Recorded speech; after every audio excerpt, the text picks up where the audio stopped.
So, the Sony Pulse Elite has been out for just over 6 months now, and since then, I've been using it about a couple of times a week, and I thought now would be a good time to take a look at it to see whether it's held up over this time period, and maybe reevaluate whether or not it was worth getting in the first place.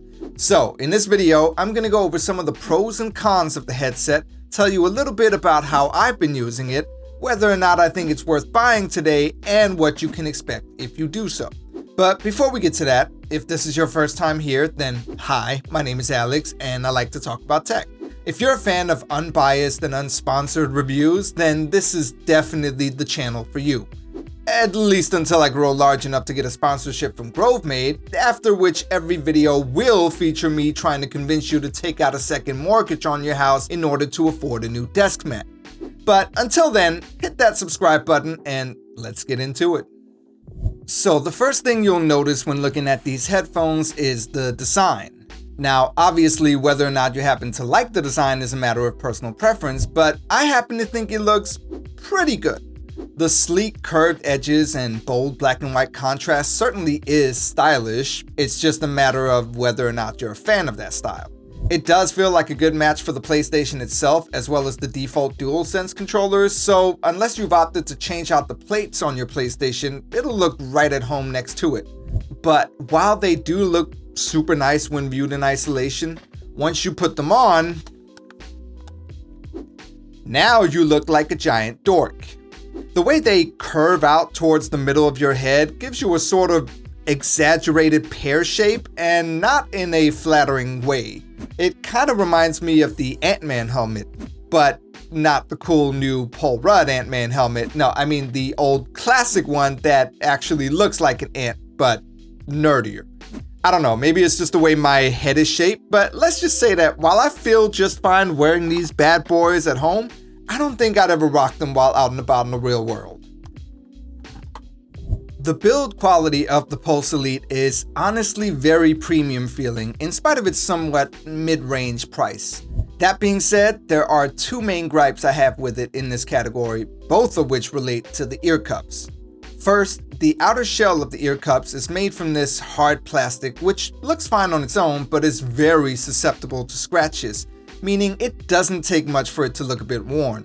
Though on the bright side, at least the material itself is fairly matte, so it's not too obvious. The second thing is that the ear cups rattle. Like a lot. Just look at this.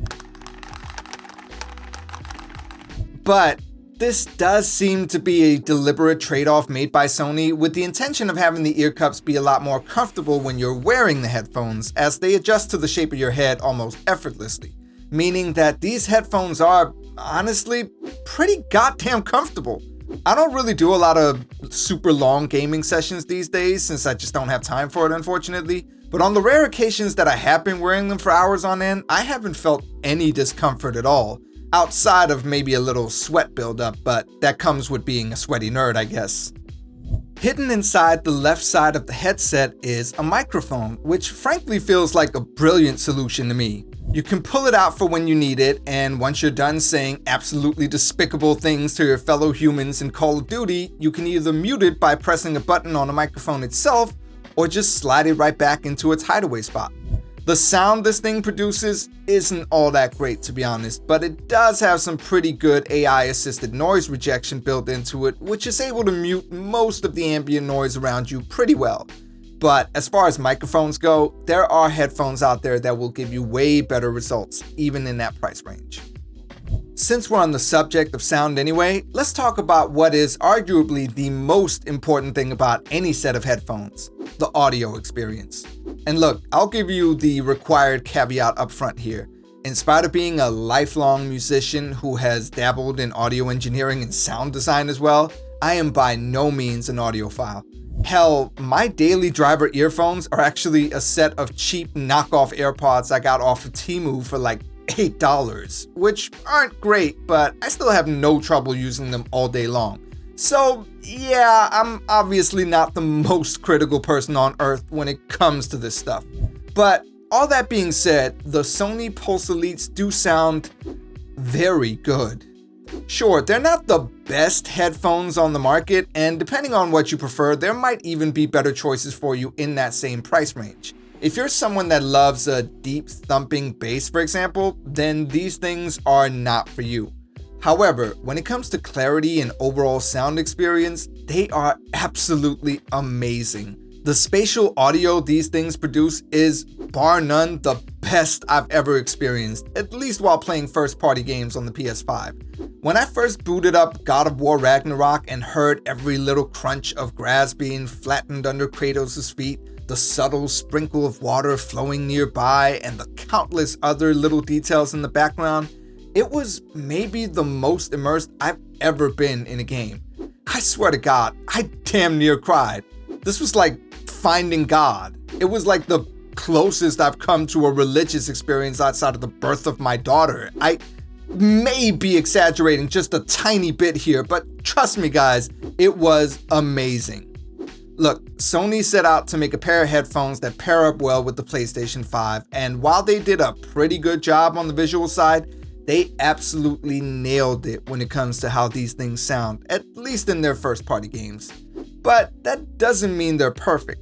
In fact, I do have one major issue with them which could potentially be a deal breaker for you. But before I get to that, I might as well get the last bit of gushing out of the way first. Like I mentioned before, I don't really do a lot of prolonged gaming sessions these days, so it's honestly hard for me to rate how well the battery life on these things really is. Sony claims it offers up to 30 hours of battery, as well as the ability to gain 2 hours of battery life with just a 10-minute charge, which, if true, is honestly pretty good. All I can say is that I've never had these things die on me once, but that's also in part because of this. You see, the Pulse Elites come with a USB-C port for charging, which is great, but they also have this little charging port on the underside of the headband, which connects to a wall-mountable charging hanger which is included in the box. And this thing is honestly just mwah. I mounted the charger inside the cabinet where I also keep the PlayStation and the double DualSense controller charger, and now every time I'm done using it, I just hang it up neatly on the charger, which not only looks great, but means that it's always fully charged whenever I need it. Honestly, I wish every pair of headphones came with this option. So kudos to Sony for that little stroke of genius. Alright, there's just one last thing that we need to discuss in this review. So far, I've had good things to say about the design, the build quality, the comfort, the sound, and even the way it charges. So given that Sony has seemingly nailed every aspect of this thing, at least to some extent, what could I possibly have to say about the way this wireless headset actually connects? Well, just one thing really. It sucks. That's right, folks.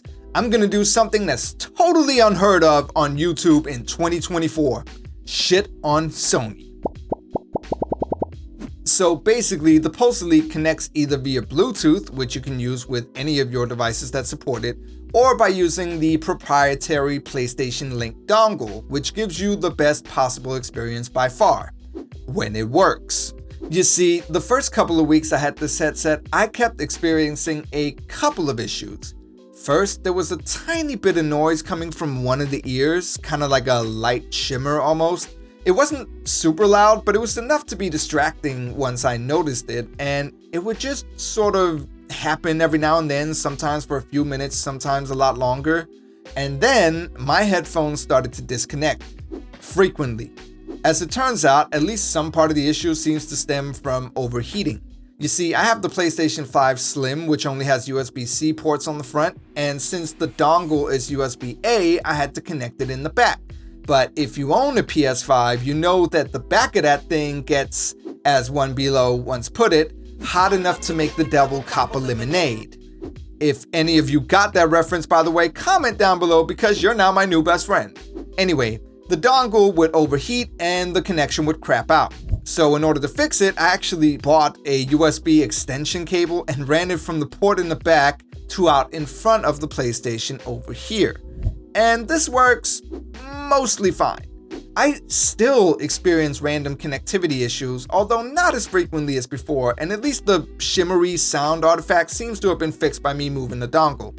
But this is just a ridiculous issue to even have, and a quick Google search tells me that this is something many people have had problems with, though at least it doesn't appear to happen quite as ubiquitously as it did at launch.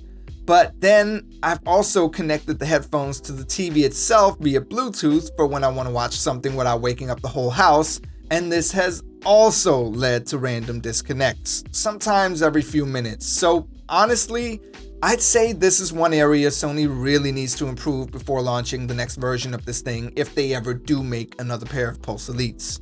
It just seems incredibly silly to design a pair of headphones that offer such an incredibly immersive experience, only for you to then be ripped out of that immersiveness because you have to reboot your headphones to get the sound to come back. Overall though, would I recommend these headphones for you? Well, look, it really is a bit of a gamble. Apparently not everyone has been having these connection issues, so there's a good chance that yours will work just fine. And even in my case, I've gotten them to work well enough that I usually don't have to think about it.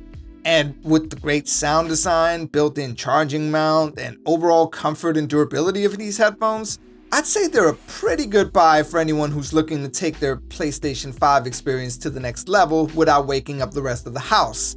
Not included the shouting you'll do when you get annihilated by the goddamn Valkyrie Queen for the 20th time in a row. Anyway, if you found this video to be useful at all, consider giving this video a like, as it really does help out the channel, and leave a comment down below to let me know what other tech related stuff you'd like to see me cover in the future. And I'll see you guys in the next one. Peace out.